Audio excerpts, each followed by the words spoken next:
Terhormat bapak-bapak, ibu-ibu, salam Pancasila. Bapak-bapak, ibu-ibu yang melihat video saya ini, tolong jangan lupa subscribe, like, dan di-share. Sifatnya gratis. Pada hari Kamis tanggal 3 Maret tahun 2022 ini, saya akan mengomentari Roy Suryo maling panci.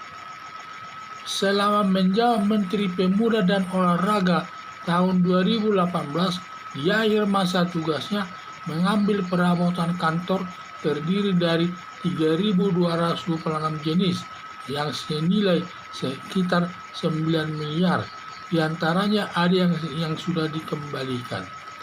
Dilihat dari sudut hukum pidana, perbuatan Roy Suryo yaitu perbuatan Roy Suryo mengambil mencuri panci masuk perbuatan korupsi karena perbuatannya merugikan keuangan negara yang diatur dalam pasal 2 Undang-Undang Nomor 31 tahun 1999 tentang pemberantasan tindak pidana korupsi. Ancaman hukumannya yaitu hukuman mati seumur hidup dan hukuman badan maksimal 20 tahun. Mencuri panci ini lebih dikenal namanya pencuri panci, padahal sebenarnya itu perbuatan korupsi, di mana yang dikorupsinya alat-alat perabotan kantor semua itu kan milik negara, sehingga merugikan keuangan negara. Masalah berat ringannya hukuman yang dijatuhkan hakim tergantung alasan pemberat dan meringankannya. Bila pertimbangan hakim banyak di unsur pemberatnya, dapat dijatuhkan hukuman mati dan hukuman seumur hidup. Dan bila penilaian hakim banyak alasan meringankan, hakim bisa menjatuhkan hukuman selama 20 tahun, bahkan 15 tahun atau 10 tahun. Perbuatan sudah selesai. Roy Suryo sudah mengambil semua panci yang terdiri dari 3.226 jenis sudah berada di bawah kekuasaannya Roy Suryo, maka perbuatannya sudah selesai, sudah dapat dihukum. Walau pancinya dikembalikan semua, tetap dihukum, hanya dapat digunakan sebagai alasan meringankan hukumannya. Batas waktu penuntutan. Masalah maling panci tahun 2018 sampai tahun 2022 baru berjalan 5 tahun, maka masalah maling panci atau perbuatan korupsi batas waktu penuntutan selama 18 tahun. Sesuai pasal 78 KUHP, maka kasus maling panci korupsi masih bisa dituntut di muka pengadilan. Roy Suryo mencuri panci masalah ini sudah hilang. Sebenarnya kalau dia masalah mencuri panci tersebut, beritanya sudah hilang dari pemberitaan. Tetapi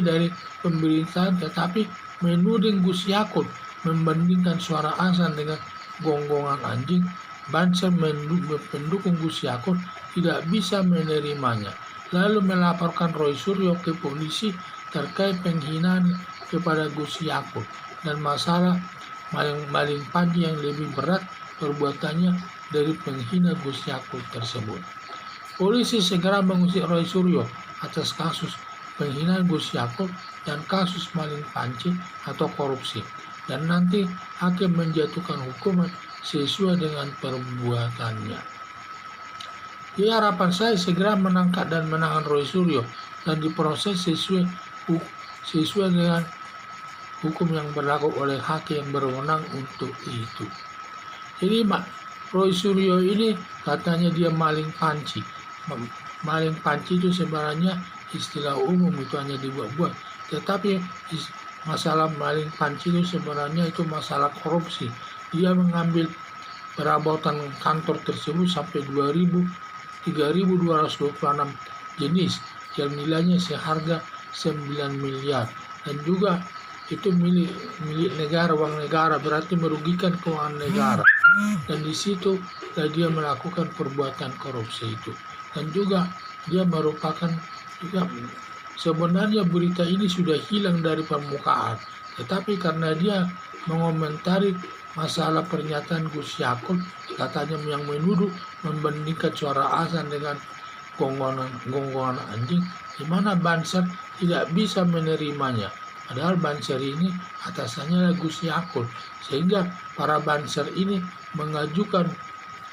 melaporkan Roy Suryo ini ke polisi, dan sekaligus juga agar memproses masalah maling panci tersebut di kepolisian.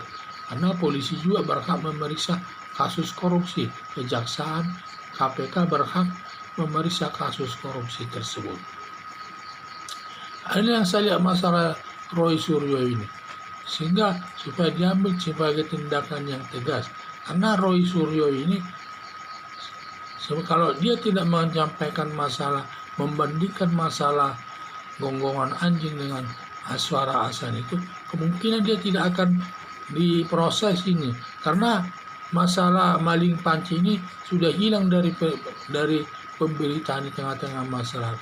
Tetapi karena dia menyoroti masalah Gus Yakut ini, atas mempelintir pernyataan Gus Yakut itu yang membandingkan suara azan dengan gonggongan anjing, sehingga para Banser pun tidak bisa menerimanya, karena atasan Banser tersebut adalah Gus Yakut sendiri. Maka mereka tidak bisa menerima, makanya mereka melaporkan Roy Suryo itu ke polisi agar menyelesaikan masalah tersebut. Dan masalah panci ini kan jauh lebih berat masalahnya daripada penghinaan kepada Gus Yakut. Kalau penghinaan kepada Gus Yakut, ancaman hukumannya paling 5 tahun. Sedangkan masalah korupsi yang dituduhkan sama dia, ancamannya hukuman mati, seumur hidup, atau hukuman barat maksimal 20 tahun. Jadi lebih berat lagi. Itulah jangan kita selalu membranding sesuatu masalah, melindungi suatu pendapat pimpinan itu, membanding-bandingkan dengan suara azan dengan gonggongan anjing tersebut. Jadi harapan saya segera menangkap dan menahan Roy Suryo dan diproses sampai kepada hakim untuk dijatuhkan hukumannya sesuai dengan perbuatannya. Sekian dan terima kasih.